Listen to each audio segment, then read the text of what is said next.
আমাদের যাত্রা শুরু হলো। আমরা এখন যাচ্ছি কোথায় বলো? আমরা কোথায় যাচ্ছি বাবাই? কুম্ভে যাচ্ছি গাড়ি চালিয়ে।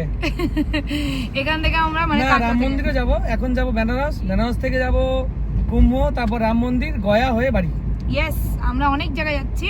ফার্স্ট আমাদের গাড়িটা কে চালাচ্ছে? আমি। হ্যাঁ, গাড়ি চালাচ্ছে আমাদের। তুমি চালাবে? না, আমার কোনো শখ নেই, আমি একদম। আর পিছনে কে আছে দেখি একবার। পেছনে অনেক লোক আছে, এই যেসব বিক্রম দা। ক্যামেরাম্যান আছে। তো যাই হোক, আমরা এখান থেকে সোজা কাটোয়া থেকে ডাইরেক্ট যাচ্ছি বেনারস, বেনারস থেকে কুম্ভে, কুম্ভ থেকে আবার কোথায় যাচ্ছি? ক্যামেরাটা একটু ঘুরিয়ে দেখিয়ে দাও কোথায় আছি আমরা। এখন আমরা আছি রাস্তা একদম যে রোড, হাই রোডে রয়েছে।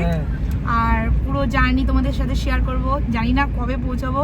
প্রচুর খবর সবে শুনছি। শুরু হলো গাড়ি চালানো। না, প্রচুর খবরও শুনছে যে এখন মানে মানুষ 3 দিন আগে থেকে যাত্রা স্টার্ট করেছে, এখনো পৌঁছতেই পারেনি, বেনারসও কমপ্লিট করতে পারেনি। সেখানে আমরা মাত্র শুরু করলাম, জানি না কবে পৌঁছাবো। যদি পৌঁছতে পারি একদিনের মধ্যে তাহলে ভাববো খুব কপাল ভালো। দেখা যাক, চলো, জার্নি স্টার্ট হলো মাত্র।